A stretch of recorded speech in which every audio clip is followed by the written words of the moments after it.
Hello friends, स्वागत है आपका सत्येंद्र प्राइवेट ITI के डिजिटल क्लास में। और मैं विजय प्रताप दत्ता। आज जो मैं आप लोगों के लिए टॉपिक लेकर आया हूँ वो प्रतिरोध, रेजिस्टेंस। तो आज हम लोग इस वीडियो में जानेंगे कि प्रतिरोध क्या होता है। ठीक है, तो आइए देखते हैं। तो प्रतिरोध होता है विद्युत धारा के मार्ग में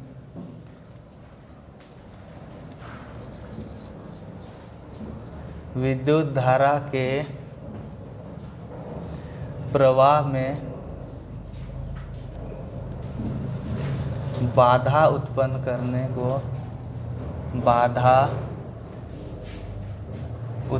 करने को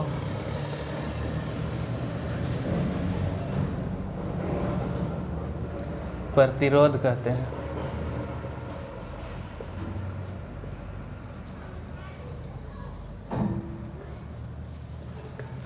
जैसे मान लीजिए ये कोई चालक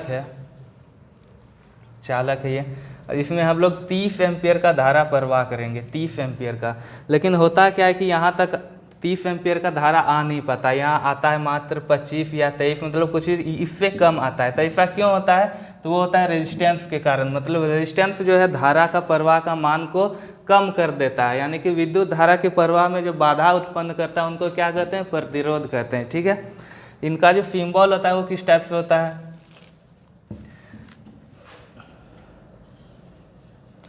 इस टाइप से इनका सिंबल होता है। ठीक है, एक प्रतिबाधा होता है इनको प्रतिबाधा का सिंबल होता है, लेकिन इनका भी जो गुण होता है वो प्रतिरोध के जैसा ही होता है, इनका एक गुण। तो ये हुआ आपका नियत। एक और होता है इस टाइप से। तो ये होता है जो रेजिस्टेंस, ये होता है परिवर्तित मान।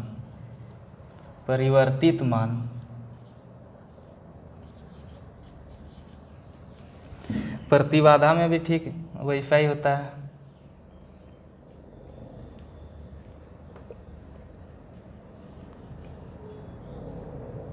परिवर्तित मान हो गया ये भी। ठीक है, अब बात आता है कि ये जो प्रतिरोध है ये निर्भर किन किन बातों पे करता है। इनके निर्भर जो बात करते हैं निर्भर के बारे में, किन किन बातों पे प्रतिरोध निर्भर करता है।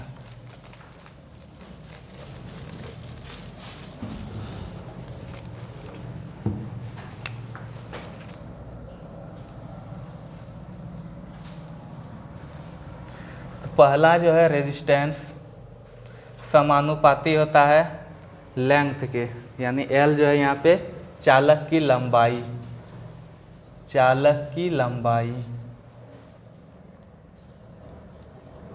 कहने का मतलब ये हुआ कि किसी भी चालक को जितना लंबा किया जाए उनका जो प्रतिरोध है उतना ही ज़्यादा बढ़ेगा।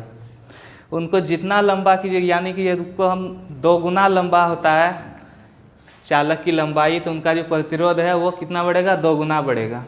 लेकिन एक चीज़ याद रखिएगा, यदि किसी भी चालक को अगर खींच के लंबा किया जाता है 2 गुना, तो उनका जो प्रतिरोध होता है वो 4 गुना बढ़ जाता है प्रतिरोध। यानी कि खींचने के बाद जो है उनका स्क्वायर में बढ़ता है। यदि हम खींच के 3 गुना लंबा करते हैं तो उनका जो रेजिस्टेंस होता है वो 9 गुना बढ़ जाता है।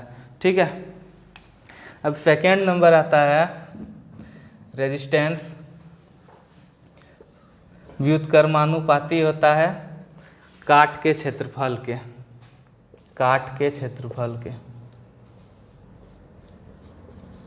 कि काट का क्षेत्रफल क्या होता है? जैसे कोई चालक है, इनका जो किनारे जो होता है ये, इनको कहते हैं काट का क्षेत्रफल।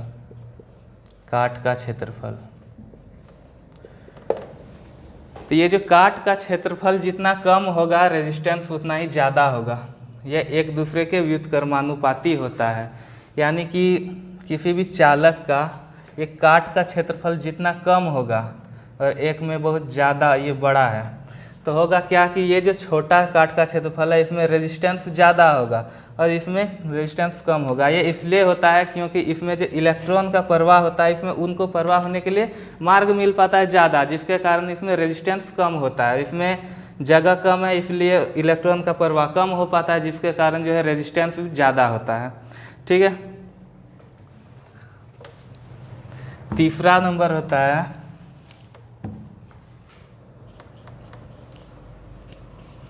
रेजिस्टेंस समानुपाती होता है रो के, यानी कि ये जो होता है पदार्थ की प्रकृति, पदार्थ की प्रकृति।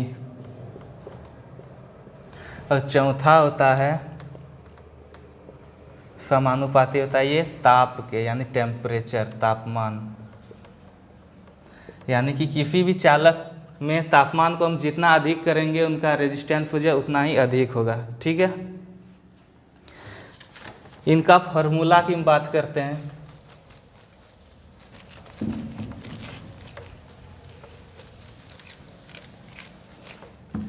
तो रेजिस्टेंस बराबर क्या हो जाता है,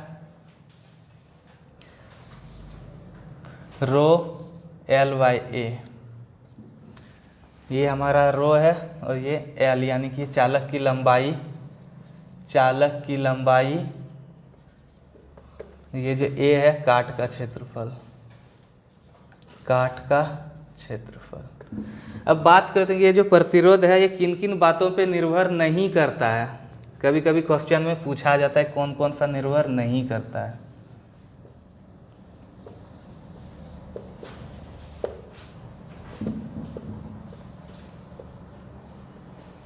तो पहला जो है आपका वो होता है आवृत्ति, आवृत्ति यानी कि फ्रीक्वेंसी।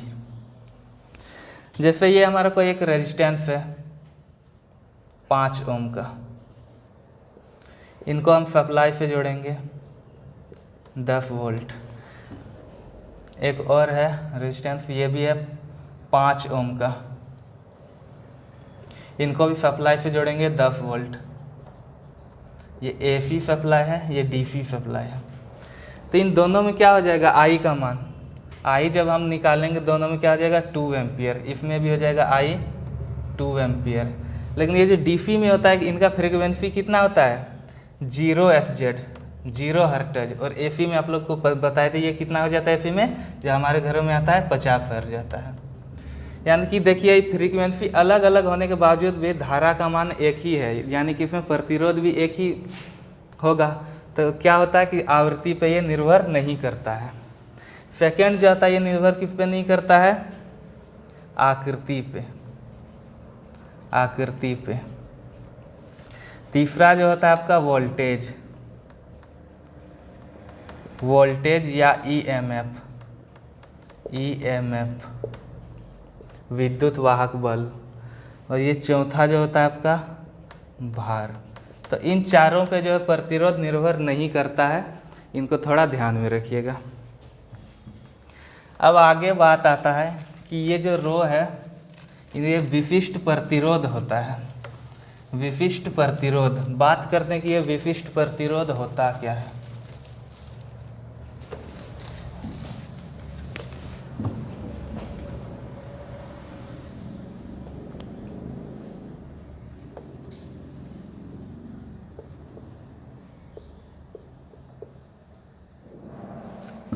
विशिष्ट प्रतिरोध, तो ये होता है विद्युत धारा के प्रवाह, विद्युत धारा के प्रवाह में बाधा उत्पन्न करने के गुण को, बाधा उत्पन्न करने के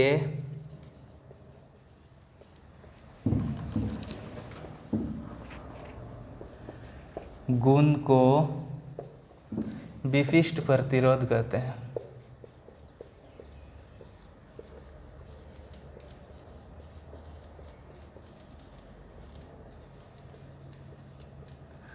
आप लोगों को पता है कि जैसे चांदी होता है, तांबा होता है, सोना होता है, इन सब में क्या होता है अलग अलग सब में प्रतिरोध होता है।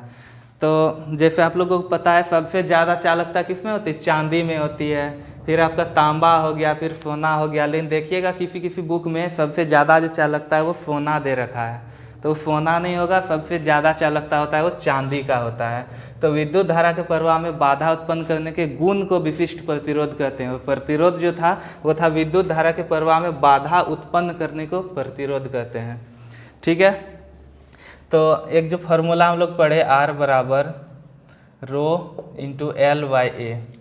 तो विशिष्ट प्रतिरोध जो हमारा ये है रो, यानी कि हम रो का जो फॉर्मूला निकालेंगे तो क्या हो जाएगा, ये गुना हो जाएगा RA/L। तो हम इनका जब मात्रक निकालेंगे तो इनका मात्रक क्या हो जाएगा, मात्रक की बात करें तो ये प्रतिरोध यानी कि जो ये हो जाएगा ओम गुना क्षेत्रफल का जो हो जाता है क्या होता है मीटर स्क्वायर बटे लंबाई का मीटर। तो ये मीटर से 1 मीटर कट जाएगा तो क्या हो गया ओम मीटर या सेंटीमीटर। ठीक है। और प्रतिरोध का जो मात्रक होता है, प्रतिरोध का उनका होता है ओम। तो आज के वीडियो में बस इतना ही रहने देते हैं, अगला वीडियो बस यहीं से कल हम लोग कंटिन्यू करेंगे। ठीक है, थैंक यू।